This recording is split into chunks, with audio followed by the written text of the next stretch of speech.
ಇನ್ಮೇಲಿಂದ ಅಸಲಿ ಆಟ ಶುರು. ಈ ಲೀಲಾ ಬೇರೆ ಲೆವೆಲ್ ಆಟ ಆಡ್ತಾಳೆ, ನೀನ್ ನೋಡು.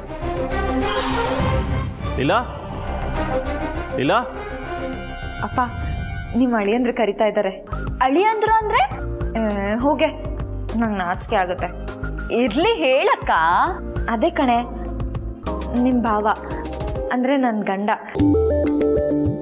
ಅವ್ರು ಕರಿತಾ ಇದ್ದಾರೆ. ಏನು ಅಂತ ಕೇಳಬೇಕು. ನಾನು ಆಮೇಲೆ ಫೋನ್ ಮಾಡ್ತೀನಿ. ಬಾಯ್. ಬಾಯ್. ನೋಡ್ದೇನಮ್ಮ, ಎಷ್ಟು ಚೆನ್ನಾಗಿ ನಿಮ್ಮ ಭಾವ ನಿಮ್ಮ ಅಳಿಯಂದ್ರು ನನ್ನ ಗಂಡ ಅಂತಾಳಲ್ಲಮ್ಮ. ಆ ಪ್ರೀತಿನೇ ಅವಳನ್ನ ಕಾಯೋ ಶ್ರೀರಕ್ಷೆ. ಹೌದಪ್ಪ, ಅಕ್ಕ ಆ ಥರ ರಾಕ್ಷಸಿ ಜೊತೆ ಇದ್ರು ಇಷ್ಟು ಚೆನ್ನಾಗಿದ್ದಾಳೆ ಅಂದ್ರೆ ಅದಕ್ಕೆ ಪ್ರೀತಿನೇ ಕಾರಣ. ಲೀಲಾ, ಲೀಲಾ. ಬಂದೆ ರೀ. ಅಯ್ಯೋ, ಲೆಟರ್ ಇಟ್ಕೊಂಡು ನನ್ನ ಕೂಗ್ತಾ ಇದ್ದಾರೆ. ನನ್ನ ವಿಷಯ ಏನಾದರೂ ಗೊತ್ತಾಗೋಯ್ತಾ? ರೀ, ಕರೆದ್ರಲ್ಲ, ಏನು ವಿಷಯ? ಯಾಕೆ ಹೆದರ್ಕೋತಾ ಇದೆಯಾ? ನೀನು ಹೇಗಿದೆಯಾ, ನಿನ್ನ ಹೆಲ್ತ್ ಕಂಡೀಷನ್ ಹೇಗಿದೆ ಅಂತ ಕೇಳೋಣ ಅಂತ ಕರೆದೆ ಅಷ್ಟೇ. ಅಷ್ಟೇನಾ? ನಾನೇನೇನೋ ಅನ್ಕೊಂಡ್ಬಿಟ್ಟೆ. ಏನು ಅನ್ಕೊಂಡೆ? ಅದೇ ನನ್ನ ಹೆಲ್ತ್ ಬಗ್ಗೆ ಕೇಳಕ್ಕೆ ಕರೆದ್ರೇನೋ ಅಂತ. ನಿನ್ನ ಮಾತು ನನಗೆ ಅದು ಬಿಡು. ಇವಾಗ ಹೇಗಿದೆಯಾ ಅದನ್ನು ಹೇಳು. ಅದನ್ನ ನಾನು ಹೇಗೆ ಹೇಳಕ್ಕೆ ಸಾಧ್ಯ? ನೀವೇ ಹೇಳಿ, ನಾನು ಹೇಗಿದ್ದೀನಿ. ಕ್ಯೂಟ್ ಅಷ್ಟೇನಾ? ಸ್ವೀಟ್ ಅಷ್ಟೇನಾ? ಲೀಲಾ, ಹೇಗಿದೆಯಾ ಹೇಳು. ಅದು ಬಿಟ್ಟು ಯಾಕೆ ಈ ಥರ ಯೂಸ್ಲೆಸ್ ಆಗಿ ಮಾತಾಡ್ತಿದ್ಯಾ? ನಾನೇನೋ ಹಾಟ್ ಆಗಿದೆಯಾ ಅಂತ ಹೇಳ್ತಾರೆ ಅನ್ಕೊಂಡೆ. ಏನ ಹಾಟಾ? ಹಾಟ್ ಅಂದರೆ ಜ್ವರಕ್ಕೆ ನನ್ನ ಬಾಡಿ ಹಾಟ್ ಆಗಿರುತ್ತಲ್ಲ, ಅದ್ರ ಬಗ್ಗೆ ಕೇಳ್ತಿರೇನೋ ಅನ್ಕೊಂಡೆ. ಅದು ಹಾಟ್ ಆಗಲ್ಲ, ಹೀಟ್ ಆಗೋದು. ನಾನು ಓದಿದ್ದು ಕನ್ನಡ ಹಿರಿಯ ಪ್ರಾಥಮಿಕ ಶಾಲೆಯಲ್ಲಪ್ಪ. ಸ್ವಲ್ಪ ಗ್ರಾಮರ್ ಮಿಸ್ಟೇಕ್ ಆಗುತ್ತೆ, ಅರ್ಥ ಮಾಡ್ಕೋಬೇಕು. ಅದು ಅಲ್ಲದೆ ಇಂಗ್ಲಿಷ್ ಇರೋದೇ ತಪ್ಪಾಗಿ ಮಾತಾಡಕ್ಕೆ ಅಂತ ದೊಡ್ಡವ್ರು ಹೇಳಿದ್ದಾರೆ. ಬಾಬಾ, ಚೆನ್ನಾಗಿದೆಯಾ ಅಂತ ಕೇಳಿದೆ, ಅದಕ್ಕೆ ಇಷ್ಟುದ್ದ ಮಾತಾ? ನನಗೇನಾಗಿದೆ ರೀ, ನಾನು ಚೆನ್ನಾಗೇ ಇದ್ದೀನಿ. ಈ ಮನೇಲಿ ಇರೋಕ್ಕೆ ಜಾಗ ಕೊಟ್ಟಿದ್ದೀರಾ, ಬಟ್ಟೆ ಕೊಡ್ಸಿದ್ದೀರಾ, ಹೊಟ್ಟೆ ತುಂಬ ಊಟ ಕೊಡ್ತೀರಾ. ಚೆನ್ನಾಗಿರೋಕ್ಕೆ ಇಷ್ಟೇ ಸಾಕಲ್ವಾ? ಇಲ್ಲ, ಯಾಕೆ ಇಷ್ಟು ಡೀಪಾಗಿ ಮಾತಾಡ್ತೀಯ? ಹೀಗೆಲ್ಲ ಮಾತಾಡಬೇಡ. ಅಲ್ಲ, ನಿನಗೆ ಊಟ ಬಟ್ಟೆ ಇರೋಕ್ಕೆ ಜಾಗ ಕೊಡೋದಕ್ಕೆ ಯಾರೂ ಇಲ್ಲದೆ ಇರೋಳು ಅಂದ್ಕೊಂಡಿದ್ಯಾ? ಲುಕ್, ನೀನು ಈ ಮನೆ ಮೆಂಬರು. ನಮ್ಮ ಸಂಸಾರದಲ್ಲಿ ನೀನು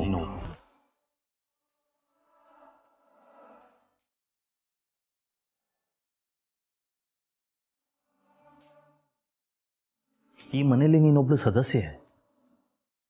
ಹೀಗೆಲ್ಲ ಮಾತಾಡಬೇಡ. ಬರೋರ್ ನೀನು ಬೇರೆಯವಳು ಅನ್ನೋ ಥರ ನಾನು ಯಾವ ಥರ ಬಿಹೇವ್ ಮಾಡಿದ್ದೀನ? ಅಯ್ಯೋ, ನೀವು ಆ ಥರ ಬಿಹೇವ್ ಮಾಡಲಿಲ್ಲ ಅಂದರು, ನಾನು ಆ ಥರ ನಡ್ಕೊಳ್ಳಿಲ್ಲ ಅಂದರು ಜನ ತಪ್ಪು ತಿಳ್ಕೊತಾರಲ್ವಾ? ಅದಕ್ಕೆ ನಾನು ಈ ಮನೆ ಸದಸ್ಯೆ ಅಲ್ಲ ಅಂತ ಹೇಳ್ಕೋಬೇಕಾಗಿದೆ. ಏನು ಹೇಳ್ತಿದ್ಯಾ? ನಾನು ನಿಮ್ಮ ಜೊತೆ ಕ್ಲೋಸ್ ಆಗಿ ಮಾತಾಡಿದ್ರೆ ಎಲ್ಲಿ ಅಂತರಕ್ಕ ತಪ್ಪು ತಿಳ್ಕೊಂಡ್ಬಿಡ್ತಾರೋ ಅಥವಾ ಅವ್ರಿಗೆ ನೋವಾಗುತ್ತೋ ಅಂತ ಈ ಥರ ಹೇಳ್ದೆ ರೀ. ನೋಡಲಿಲ್ಲ, ಹತ್ರ ಇದ್ದರೂ ನೀನು ದೂರದವಳ ಥರ ಮಾತಾಡಬೇಡ. It really hurts. ನೋಡು, ನೀನು ಬೇರೆ ಯಾವುದ್ರ ಬಗ್ಗೆನೂ ಯೋಚನೆ ಮಾಡಬೇಡ. ತಾನಾಗ್ತಾನೆ ಎಲ್ಲ ಸರಿ ಹೋಗುತ್ತೆ. ಜಗತ್ತು ಏನೇ ಅನ್ಲಿಲ್ಲ, ನಾನು ನಿನ್ನನ್ನು ನೋಡೋ ದೃಷ್ಟಿ, ನಿನ್ನ ಜೊತೆ ಇರೋ ರೀತಿ ಅದು ಯಾವತ್ತೂ ಬದಲಾಗಲ್ಲ.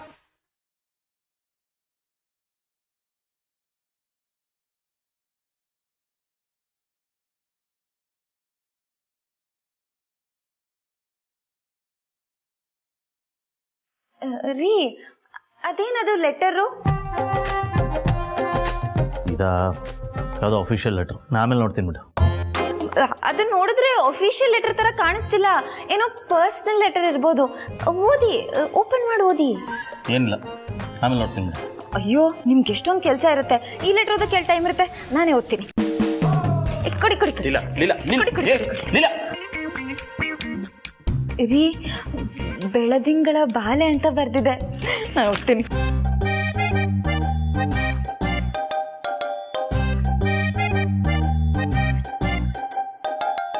ನನ್ನೆದೆಯ ಯಜಮಾನ್ರಿಗೆ ನನ್ನ ಲೆಟರ್ ನಿಮಗೆ ಬಂದು ತಲುಪಿದೆ ಅಂತ ನಾನು ಭಾವಿಸ್ತಾ ಇದ್ದೀನಿ. ಆದರೆ ನಿಮ್ಮಿಂದ ನನಗೆ ಒಂದು ಲೆಟರ್ ಕೂಡ ಬಂದಿಲ್ಲ. ಪರವಾಗಿಲ್ಲ, ದೇವರಿಗೆ ನಾವು ದಿನ ಪೂಜೆ ಮಾಡ್ತಿರ್ತೀವಿ. ಆದರೆ ದೇವರು ನಮ್ಮ ಮುಂದೆ ಬರ್ತಾನೆ ಅಥವಾ ಬರಲ್ಲ ಅನ್ನೋ ಲೆಕ್ಕಾಚಾರನೇ ನಮಗಿರಲ್ಲ. ನಾನು ಹಾಗೆ ಪ್ರೇಮ ಪೂಜೆ ಮಾಡೋದಷ್ಟೇ ನನ್ನ ಕೆಲಸ.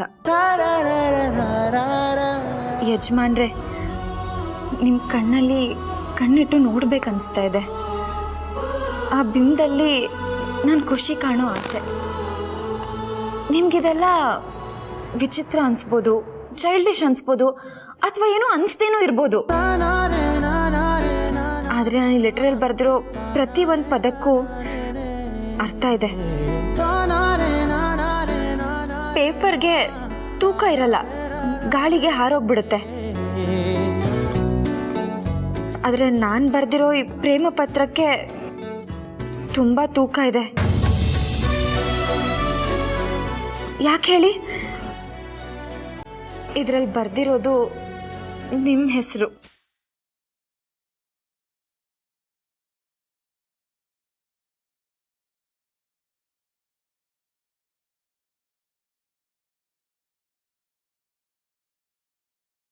ನಂಗೆ ಗೊತ್ತಿತ್ತು, ನಾನು ಈ ಲೈನ್ ಹೇಳಿದ ತಕ್ಷಣ ನಿಮ್ಮ ಮುಖದ ಮೇಲೆ ನಗು ಬರುತ್ತೆ ಅಂತ.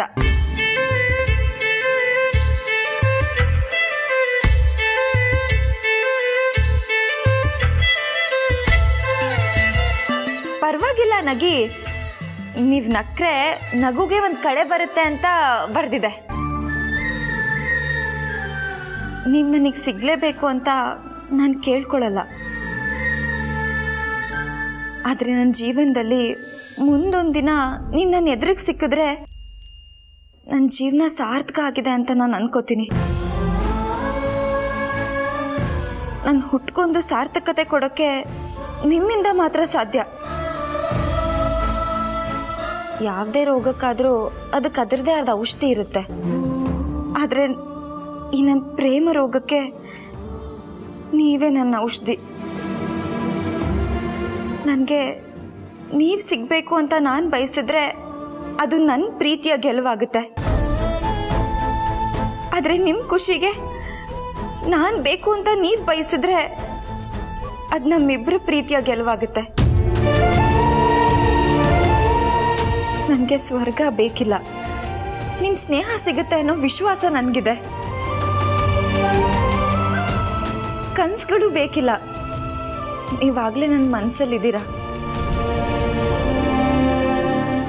ನನ್ನ ಜೀವ ಇರೋವರೆಗೂ ನಾನು ನಿಮ್ಮನ್ನ ಪ್ರೀತಿಸ್ತೀನಿ. ನಾನಿಡೋ ಪ್ರತಿ ಹೆಜ್ಜೆಯಲ್ಲೂ ನಿಮ್ಮ ಬಗ್ಗೆನೇ ಯೋಚನೆ ಮಾಡ್ತಾ ಇರ್ತೀನಿ. ನಾನು ಸಾಯೋ ಕೊನೆ ಗಳಿಗೆಯಲ್ಲಿ ನೀವು ನನ್ನ ಜೊತೆಲಿದ್ರೆ ಸಾಕು, ನನ್ನ ಸಾವಿಗೆ ಒಂದು ಅರ್ಥ ಸಿಗುತ್ತೆ,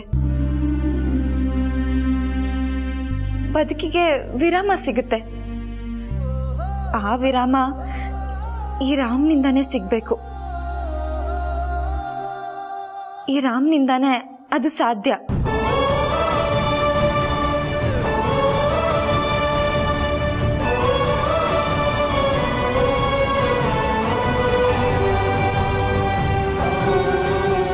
ಇಂತಿ ನಿಮ್ಮ ಬೆಳೆದಿಂಗಳ ಬಾಲೆ. ಎಷ್ಟು ಚೆನ್ನಾಗಿ ಬರೆದಿದ್ದಾರೆ ಈ ಲೆಟರು. ನಿಮ್ಮ ಗರ್ಲ್ ಫ್ರೆಂಡಾ? ನನಗೆ ಯಾವ ಗರ್ಲ್ ಫ್ರೆಂಡ್ ಇರ್ತಾರೆ, ಸುಮ್ಮನೆ ಹೀಗೆ. ನಿಮ್ಮ ಮೇಲೆ ಹೆವಿ ಲವ್ ಆಗಿದೆ ಅನ್ಸುತ್ತೆ ಅಕ್ಕಂಗೆ. ನೀವು ಹೇಳಲೇ ಇಲ್ಲ. ಎಲ್ಲಿ ಸ್ವೀಟು? ಸ್ವೀಟಾ? ಈ ಥರ 100 ಜನ 100 ಲೆಟ್ರ್ ಬರೀತಾ ಇರ್ತಾರೆ, ಅದಕ್ಕೆಲ್ಲ ತಲೆ ಕೆಡಿಸ್ಕೋಬಾರ್ದು. ಹಾಗಿದ್ಮೇಲೆ ಈ ಲೆಟರ್ ಮನೆವರೆಗೂ ಯಾಕೆ ತಂದ್ರಿ? ಅಲ್ಲೇ ಬಿಸಾಕ್ಬೇಕಿತ್ತು. ಹಾಗಲ್ಲ, ಮೊದಲಿಗೆ ಈ ಥರ ಲೆಟ್ರ್ ಬಂದಾಗ ಇರಿಟೇಟ್ ಆಗ್ತಾಯಿತ್ತು. ಬಟ್ ಅದನ್ನು ಓದಿದಾಗ ಒಂಥರ ಖುಷಿ ಆಯಿತು. Nice lines.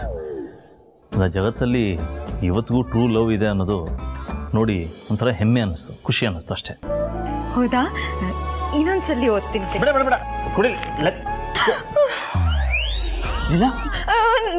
ನೀವು ನನ್ನ ಮುಟ್ಟಕ್ಕೆ ಬರಬೇಡಿ. ಇತ್ತೀಚೆಗೆ ನೀವು ನನ್ನ ಮುಟ್ಟಿದ್ರೆ ನಂಗೇನೋ ಒಂಥರ ಸ್ಪಾರ್ಕ್ ಅನ್ಸುತ್ತೆ. ತಲೆ ತಿರುಗಿ ಬಿದ್ಬಿಡ್ತೀನಿ. ಪ್ಲೀಸ್ ನನ್ನ ಮುಟ್ಟಬೇಡಿ, ತಗೊಳ್ಳಿ.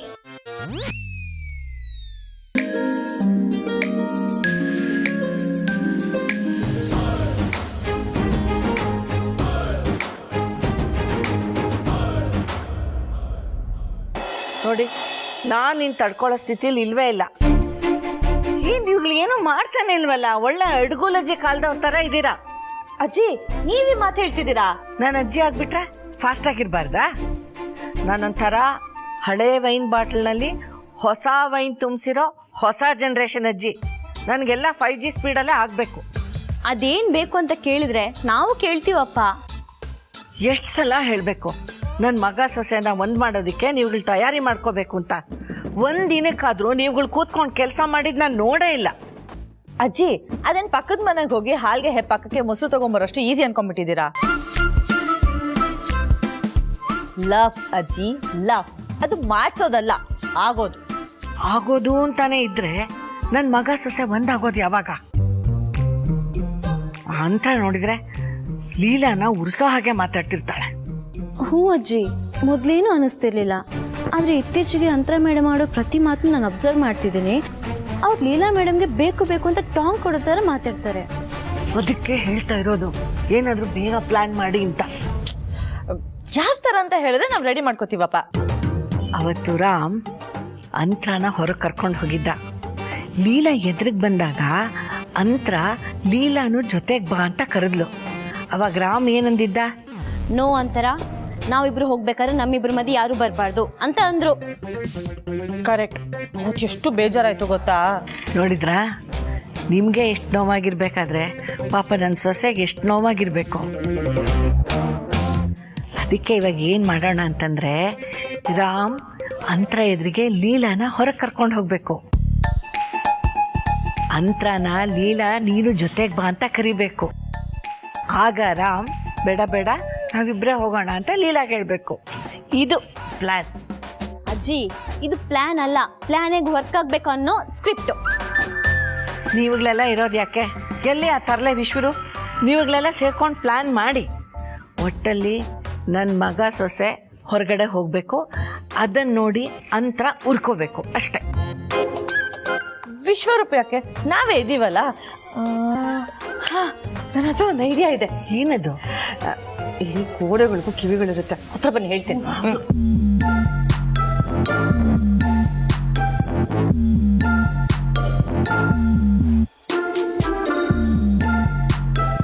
ಹೀಗ್ ಮಾಡಿದ್ರೆ ಹೇಗೆ? ನೀವ್ ಅನ್ಕೊಂಡಂಗೆ AJ ಲೀಲಾ ನಾಚೆ ಕರ್ಕೊಂಡು ಹೋಗ್ತಾರೆ ಅಂತ ಅವ್ರಿಗೆ ಟಾಂಗ್ ಕಂಡಂಗಾಗತ್ತೆ. ಏನಂತೀರಾ? ಸೂಪರ್. ರೂಪ, ಹೋಗೆ ಎಳೆ ಕ್ಯಾರೆಟ್ ತುರಿದು ಅದಕ್ಕೆ ಬೀಟ್ರೂಟು ಗರ್ಕೆ ಹುಲ್ಲಿನ ರಸ ಸೇರಿಸಿ ಜ್ಯೂಸ್ ಮಾಡ್ಕೊಂಡು ತಗೊಂಬಾ. ತಲೆ ಬಿಸಿ ಆಗ್ಬಿಟ್ಟಿತ್ತು, ಈಗ ಸ್ವಲ್ಪ ಸಮಾಧಾನ ಆಗಿದೆ. ಅದನ್ನು ಕುಡಿದ್ರೆ ತಂಪಾಗುತ್ತೆ. ಸರಿ ಅಜ್ಜಿ.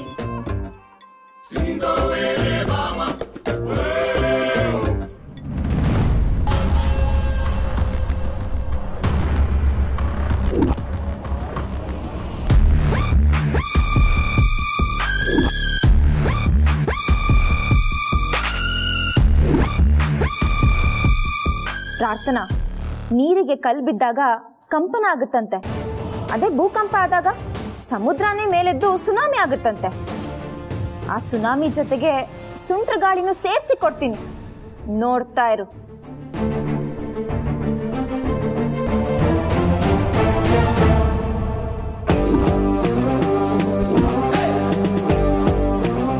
ಏನೋ ಮಾತಾಡ್ಬೇಕು ಅಂತಾನೆ ಅನ್ಕೊಂಡ್ ಬಂದಿದ್ಯಾ ಅನ್ಸ್ತಾ ಇದೆ. ನನ್ನ ಮನಸ್ಸಲ್ಲಿರೋದನ್ನ ಇಷ್ಟು ಚೆನ್ನಾಗಿ ಅರ್ಥ ಮಾಡ್ಕೊಂಡಿದ್ದೀರಾ ಅಕ್ಕ ನೀವು. ಮತ್ತೆ ನೀನು ನನ್ನ ತಂಗಿ ಅಂದಮೇಲೆ ನಾನು ಅಷ್ಟು ಅರ್ಥ ಮಾಡ್ಕೊಳ್ದೆ ಇರ್ತೀನಾ? ನಾನು ಆ ವಯಸ್ಸನ್ನ ದಾಟ್ಕೊಂಡೇ ಬಂದಿರೋಳು. ಅಬ್ಬಾ, ಈ ಮಾತು ಹೇಳಿದ್ರಲ್ಲ ಅಕ್ಕ, ಇವಾಗ ನನ್ನ ಮನಸ್ಸಿಗೆ ಎಷ್ಟು ಸಮಾಧಾನ ಆಯಿತು ಗೊತ್ತಾ. ಸರಿ ಆಯಿತು, ಅದೇನು ವಿಷಯ ಅಂತ ಹೇಳು. ಹೇಳಕ್ಕೆ ಯಾಕೋ ತುಂಬ ಮುಜುಗರ, ಭಯ ಆಗ್ತಿದೆ ಅಕ್ಕ. ಆದರೂ ನಿಮ್ಮ ಮುಂದೆ ಎಲ್ಲ ಹೇಳಬೇಕು ಅಂತ ಬಂದಿದ್ದೀನಿ. ನಾನು ಹೇಳ್ತೀನಿ. ಲೀಲಾ, ನನ್ನ ಹತ್ರ ಯಾವ ಮುಜುಗರ ನಿನಗೆ? ನೋಡು, ನಾನು ನಿನಗೆ ಸ್ವಂತ ಅಕ್ಕನಿಗಿಂತ ಹೆಚ್ಚು. ಅದೇನು ಅಂತ ಹೇಳು.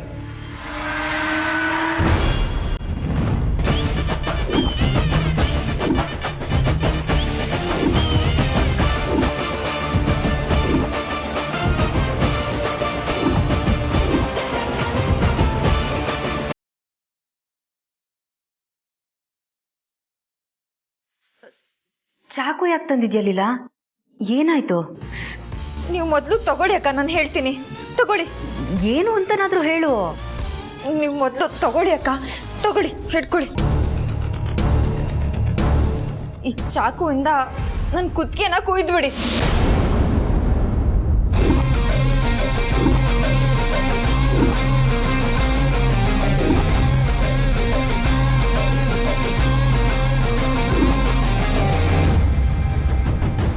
ಏನ್ ಮಾತಾಡ್ತಿದ್ಯಾ? ಏನಾಗಿದೆ ನಿನ್ಗೆ? ಇಲ್ಲ ಅಕ್ಕ, ಪ್ಲೀಸ್ ನೀನು ನನ್ನ ಸಾಯಿಸ್ಬಿಡಿ.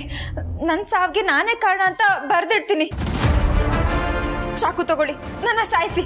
ತಗೊಳ್ಳಿ ಅಕ್ಕ. ಅಕ್ಕ ತಗೊಳ್ಳಿ ಅಕ್ಕ, ಈ ಚಾಕುವಿಂದ ಕುತ್ತಿಗೆ ಕುಯ್ದು ಸಾಯಿಸ್ಬಿಡಿ. ನಾನು ಬದುಕಿರ್ಬಾರ್ದು ಅಕ್ಕ. ತಗೊಳ್ಳಿ, ಸಾಯಿಸ್ಬಿಡಿ. ತಗೊಳ್ಳಿ ಅಕ್ಕ, ತಗೊಳ್ಳಿ. ಬಿಡು ಬಿಡು ಬಿಡೋದಿನ. ಲೀಲಾ, ಏನಾಗಿದೆ ನಿನ್ಗೆ? ಯಾಕೆ ಈ ತರ ಮಾತಾಡ್ತಿದ್ಯಾ? ನೀನ್ ಏನ್ ಮಾತಾಡ್ತಿದ್ಯಾ ಅನ್ನೋ ಅರಿವಾದ್ರೂ ಇದೆಯಾ ನಿನ್ಗೆ? ಅದಕ್ಕೆ ಹೇಳ್ತಿದ್ದೀನಿ ಅಕ್ಕ, ನೀವು ನನ್ನ ಮೇಲೆ ಎಷ್ಟು ಪ್ರೀತಿ ಇಟ್ಟಿದ್ದೀರಾ, ನಂಬಿಕೆ ಇಟ್ಟಿದ್ದೀರಾ, ವಿಶ್ವಾಸ ಇಟ್ಟಿದ್ದೀರಾ. ಆದರೆ ನಾನು ನಿಮ್ಮನ್ನ ನಂಬಿಸಿ ಮೋಸ ಮಾಡಿದ್ದೀನಿ ಅನ್ನೋ ಭಯ ಕಾಡ್ತಾ ಇದೆ. ಅದಕ್ಕೆ ಈ ಥರ ಹೇಳ್ತಾ ಇದ್ದೀನಿ. ನನ್ನನ್ನ ನಂಬಿಸಿ ಮೋಸ ಮಾಡೋದಾ? ನೀನ್ ಏನ್ ಹೇಳ್ತಿದ್ಯಾ ಲೀಲಾ? ನಂಗೆ ಅರ್ಥ ಆಗ್ತಿಲ್ಲ. ಹೇಳ್ತೀನಿ ಅಕ್ಕ, ಇಷ್ಟು ದಿನ ನನ್ನ ಮನಸ್ಸಲ್ಲಿ ಮುಚ್ಚಿಟ್ಕೊಂಡಿರೋ ಸತ್ಯ ಎಲ್ಲ ನಿಮ್ಮ ಮುಂದೆ ಹೇಳ್ತೀನಿ. ಅದೇನಂದ್ರೆ, ಅಯ್ಯೋ ಲೀಲಾ, ನಾನು ಟೆನ್ಷನಲ್ಲಿ ಸಾಯ್ತಾ ಇದ್ದೀನಿ. ಅದೇನು ಅಂತ ಬೇಗ ಹೇಳು.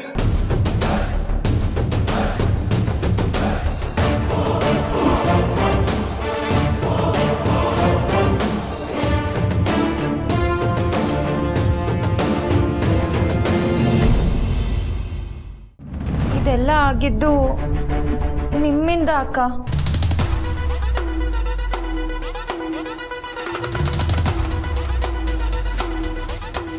ಅವತ್ತು ನಮ್ಮ ಮನೆಗೆ ಅಮ್ಮಮ್ಮ ಬಂದಿದ್ರಲ್ಲ, ಅವತ್ತು ನೀವು ನನ್ನ ಗಂಡನ ಥರ ಆ್ಯಕ್ಟ್ ಮಾಡುವಂತ AJ ಸರ್ಗೆ ಹೇಳಿದ್ರಿ. ನಾನು ಆ್ಯಕ್ಟ್ ಮಾಡ್ತಾ ಮಾಡ್ತಾ ನನ್ನ ಮನಸ್ಸು ನನಗೆ ಗೊತ್ತಿಲ್ಲದೆ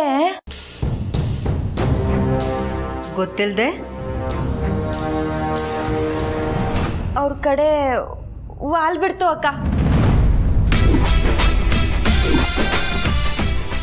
ನಂಗೆ ಗೊತ್ತು ಅಕ್ಕ, ನಾನು ಮಾಡ್ತಿರೋದು ತಪ್ಪು ಅಂತ. ಆದರೆ ಏನು ಮಾಡಲಿ, ನನ್ನ ಹಾಳಾದ ಮನಸ್ಸಿಗೆ ಅರ್ಥನೇ ಆಗ್ತಿಲ್ಲ. ನಾನು ಹೇಳಿದೆ, ಅವರು ನನಗೆ ಸೇರ್ಬೇಕಾದವ್ರಲ್ಲ, ಅಂತರ ಅಕ್ಕಂಗೆ ಸೇರಬೇಕು ಅಂತ. ಆದರೆ ನನ್ನ ಮನಸ್ಸಿಗೆ ಪದೇ ಪದೇ ಅವ್ರನ್ನ ನೋಡಬೇಕು ಅಂತ ಅನಿಸುತ್ತೆ, ಅವ್ರ ಜೊತೆ ಮಾತಾಡಬೇಕು ಅಂತ ಅನಿಸುತ್ತೆ, ಅವ್ರ ಜೊತೆನೇ ಇರಬೇಕು ಅಂತೆಲ್ಲ ಅನಿಸುತ್ತೆ. ನನ್ನ ಮನಸ್ಸಿಗೆ ಎಷ್ಟು ಬುದ್ಧಿ ಹೇಳಿದ್ರು ಅರ್ಥನೇ ಆಗ್ತಿಲ್ಲ. ಅದಕ್ಕೆ ನಾನೇ ಎಲ್ಲ ನಿಜ ಹೇಳೋಣ ಅಂತ ಇಲ್ಲಿಗೆ ಬಂದಿದ್ದೀನಿ ಅಕ್ಕ. ಏಯ್ ಲೀಲಾ, ನೀನ್ ನನ್ನ ಸ್ನೇಹಿತೆ, ನನ್ನ ತಂಗಿ ಅಂತ ನನ್ನ ಲೈಫಲ್ಲಿ ಜಾಗ ಕೊಟ್ರೆ ಏನ್ ಮಾಡಿದ್ ನೀನು? ಯಾರು ಅಮ್ಮಮ್ಮ ಬರ್ತಿದ್ದಾರೆ, ಅವ್ರಿಗೆ ನನ್ನ ಗಂಡ ಯಾರು ಅಂತ ಗೊತ್ತಿಲ್ಲ, ಅವ್ರಿಗೆ ಹಾರ್ಟಲ್ಲಿ ಸಮಸ್ಯೆ ಇದೆ ಅಂತ ಹೇಳಿದಾಗ ಯಾರು ನಿನ್ ಸಹಾಯಕ್ಕೆ ಬಂದಿದ್ದು? ಯಾರು ಬರ್ಲಿಲ್ಲ, ನಾನ್ ನಿನ್ ಸಹಾಯಕ್ಕೆ ಬಂದೆ. ಆದ್ರೆ ನೀನು ನನ್ನ ಗಂಡನ್ನೇ ಕಿತ್ಕೊಳಕ್ ನೋಡ್ತೀಯ. ನಾನ್ ನಿನ್ನ ಸುಮ್ಮನೆ ಬಿಡಲ್ಲ ಲೀಲಾ. ಎಷ್ಟು ಧೈರ್ಯ ಇದ್ರೆ ನೀನ್ ನನ್ನ ಮುಂದೆ ನಿಂತ್ಕೊಂಡು ಈ ಮಾತು ಹೇಳ್ತೀಯ? ಹೌದು ಅಕ್ಕ, ಎಲ್ಲ ನಂದೇ ತಪ್ಪು. ಅದಕ್ಕೆ ನಾನು ಹೇಳ್ತಿರೋದು, ಚಾಕು ತಗೊಂಡು ಕುತ್ತಿಗೆ ಕಿವುದು ನನ್ನ ಸಾಯಿಸ್ಬಿಡಿ. ನಾನು ಬದುಕಿರಬಾರ್ದು. ತಗೊಳ್ಳಿ ಅಕ್ಕ.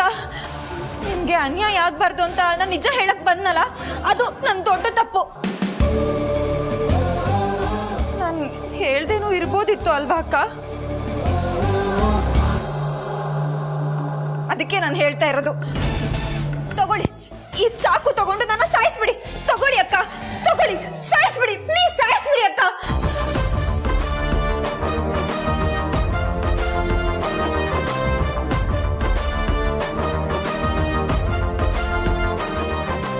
ಪ್ರಾರ್ಥನಾ, ಯಾಕೆ ರೈಸ್ ಆಗ್ತಿದ್ಯಾ? ಅವಳೇ ಹೇಳ್ತಿದ್ದಾಳಲ್ಲ ನಿನಗೆ ಅನ್ಯಾಯ ಮಾಡಬಾರ್ದು ಅಂತ. ಇರೋದೆಲ್ಲ ಹೇಳ್ತಿದ್ದೀನಿ ಅಂತಲೂ ಹೇಳ್ತಿದ್ದಾಳೆ. ಅಷ್ಟೇ ಸಾಕು. ನಿನ್ನ ಮೇಲೆ ಇವಳಿಗೆ ನಿಯತ್ತಿದೆ. ಆ ನೀಯತ್ತೆ ನಿನ್ನನ್ನು ಈ ಮನೆಯಲ್ಲಿ ರಾಣಿ ಮಾಡಿಸೋದು. ಮರಿಬೇಡ. ಇವಳನ್ನು ಬೆಕ್ಕಿನ ಮರಿ ಹಾಗೆ ಜೋಪಾನವಾಗಿ ನೋಡ್ಕೋ. ಕ್ಷಮಿಸಿದ್ದೀನಿ ಅಂತ ಹೇಳು. ಆಗ ನಿನ್ನ ಅಭಿ ಮಧ್ಯೆ ಬರೋದು ತಪ್ಪುತ್ತೆ. Leela, I am really sorry. ನೋಡು, ನೀನು ಹಾಗೆ ಹೇಳಿದಾಗ ನನಗೆ ಕೈ ಕಾಲೇ ಓಡಲಿಲ್ಲ. ನಾನಾಗ ಒಂದು ಹೆಂಡತಿ ಸ್ಥಾನದಲ್ಲಿ ನಿಂತ್ಕೊಂಡು ಯೋಚನೆ ಮಾಡಿದ್ದೆ ಹೊರತು ಒಂದು ಹೆಣ್ಣಿನ ಸ್ಥಾನದಲ್ಲಿ ನಿಂತ್ಕೊಂಡು ಯೋಚನೆನೇ ಮಾಡಲಿಲ್ಲ. I am really sorry Leela. ನೋಡು, ನೀನು ಬಾಯ್ಬಿಟ್ಟು ಹೇಳ್ದಿಯಲ್ಲ, ಇದೇ ನನಗೆ ಮುಖ್ಯ. ಇನ್ಮೇಲೆ ನಿನ್ನ ಮನಸ್ಸಲ್ಲಿ ಏನೇ ಇದ್ರೂ ನನ್ನ ಹತ್ರ ಹೇಳ್ಕೊ, ಆಯಿತಾ?